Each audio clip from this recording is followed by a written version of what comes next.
हम singer baby Pandey आप सबके बीच में फिर से शिव चर्चा लेके आए हैं। शिव गुरु के चरणों में प्रणाम, पार्वती माता के चरणों में प्रणाम, सभी देवी देवताओं के चरणों में प्रणाम, हरेंद्र भैया नीलम दीदी के चरणों में प्रणाम। हमारा प्रणाम का स्वीकार करो, हे दिल स्वीकार करो। आइए आप सबका बीच में एक सुंदर सा शिव चर्चा कथा बता रहे हैं। आप लोग इस कथा को ध्यान से पूरा कथा सुनिए और सभी गुरु भाई बहना में फैलाइए। और जो गुरु भाई बहना अभी तक मेरा चैनल को सब्सक्राइब नहीं किए होंगे वो ज़रूर सब्सक्राइब कर लीजिएगा, ताकि नया से नया भोलेनाथ का कथा भजन आए तो आप सब तक पहुंच जाए। और आइए कथा को आगे बढ़ाते हैं। एक समय का बात था कि शंकर जी और पार्वती कैलाश पर दोनों बैठे थे और कैलाश पर बैठ के और शंकर जी से पार्वती बहस कर रही थी। कह रही थी कि हे भोलेनाथ, से इतना बड़ा धरती है, आपको कैसे याद रहता है कि सबको भोजन देना है।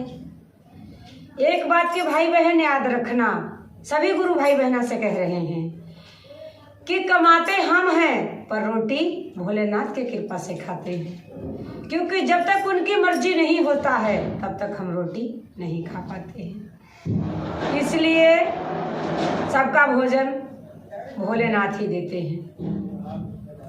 तो कहने लगे कि कैसे आप, इतने बड़े संसार हैं, इतना पशु पंछी चिड़िया कीड़े मकोड़े सारा कुछ है, आप भूलते नहीं हैं।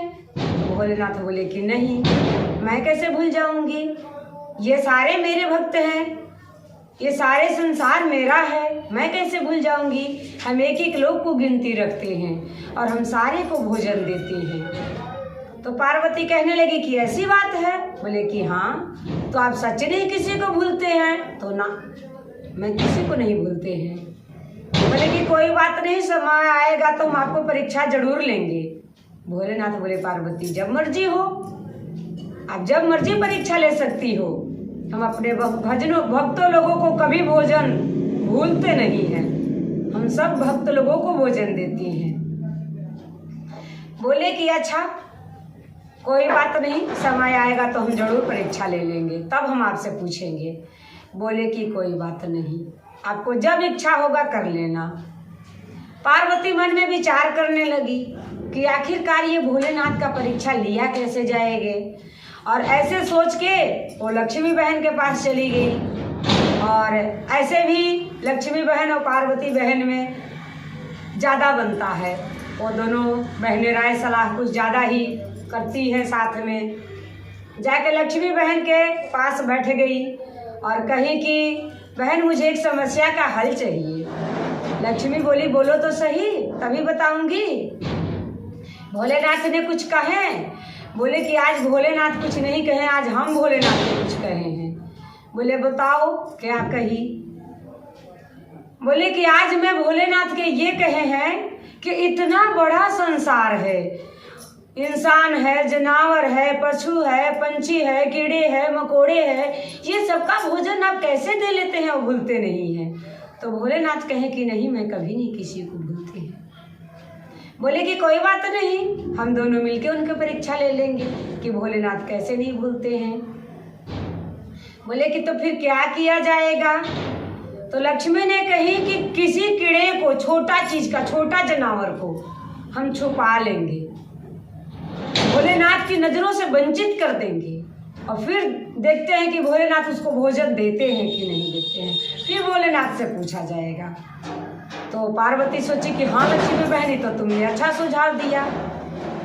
और ऐसे कह के और उनको वो कहने लग गई कि ठीक है, तो आज शाम के हम लोग भोलेनाथ का परीक्षा ले ही लेते हैं।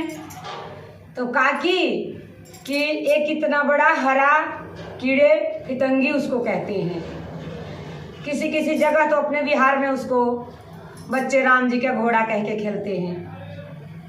तो वही फितंगी को लक्ष्मी ने उठा ली मुट्ठी में और उठा के सिंधोरा में बंद कर दी, कि ताकि भोलेनाथ की नजरों से ओझल हो जाए।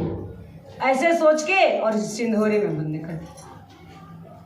जब सिंधोरे में बंद कर दी तो शाम का समय आया। शाम से पहले पहले लक्ष्मी छुपा ली और पार्वती को सब कुछ पता था, दोनों बहन मिलके किए थे। जब वो सारा छुपा ली तो शाम का समय आ गया और भोलेनाथ सबका भोजन बांटना शुरू कर दिए कि अपने भक्त लोगों को भोजन बांट लेते हैं। तो सभी लोगों को, इंसान से लेके जानवर, पशु पंछी, कीड़े मकोड़े, सबका भोजन दिए। और जो फितंगी था उसमें तो देखते हैं ज़्यादातर वो धान के खेतों में रहता है और धान के डाल पे बैठता है, उनके हरे हरे पत्ते तोड़ के खाता है। तो भोलेनाथ उसके भी मुंह में इतनी छोटे से हरे तिल के दे दिए। तो जब सबको खाना बट गया तो पार्वती ने पूछी कि भोलेनाथ आपने सबका भोजन बांट लिए? बोले हाँ, हमने भोजन बांट दिया। बोलते हैं किसी को नहीं भूले? तो नहीं पार्वती, मैंने तो किसी को नहीं भूला है। तो सच कह रहे हैं? तो हाँ सच कह रहे हैं। तो सच नहीं भूले? तो ना, हमने किसी को नहीं बुलाया, हमने सबको भोजन बांट दिया। बोले कि फिर ठीक है। आंख बंद करके पार्वती लक्ष्मी को याद की, लक्ष्मी बहन आ गई। कही कि लक्ष्मी बहन दिखा दो भोलेनाथ का तो सबका भोजन बांट दिए हैं। जब पार्वती बोली तो लक्ष्मी ने सिंधोरा खोली। जब सिंधोरा खोली तो देख रही कि वो फितंगी के मुंह में इतनी सा तिलके का खूंटी पड़ा हुआ है और वो अपने मुंह में लिया है। अब तो दोनों बहन का हक्का बक्का ही बंद हो गया। तब भोलेनाथ पूछे कि क्या हुआ, दोनों बहनें चुप क्यों हो गई? बोलते हैं कि हे भोलेनाथ, आपका खेल आप ही जान सकते हैं, आपका लीला अपरंपार है। आपके सामने तो सारा दुनिया सर झुकाता है, आपके सामने तो सारा दुनिया हार जाता है, तो हम कैसे जीत जाएंगे? भोलेनाथ हमने हार गया और आप जीत गए, इसलिए हमको क्षमा कर दीजिए। आज से मैं ऐसा कोई प्रश्न नहीं जिसमें हमारा हार होगा। और दोनों बहनें ने गुरु से क्षमा मांगे और लक्ष्मी बहन चली गई और पार्वती फिर भोलेनाथ के चरणों में सर झुका ली। और चलते चलते सभी गुरु भाई बहना से कहेंगे कि अभी तक जो भी शिव शिष्य नहीं बने होंगे वो जरूर हमारे भोलेनाथ के चरणों में आइए और शिव शिष्य बन जाइए। शिव शिष्य बन के हमें कमेंट में लिखिए कि दीदी हमें मनोकामना पूर्ण नहीं हुआ। और ये नहीं कि तुरंत शिव शिष्य बनिए और सोचिए कि हमारे घर में अंधन सारा चीज़ भर जाए, ऐसे नहीं होता है।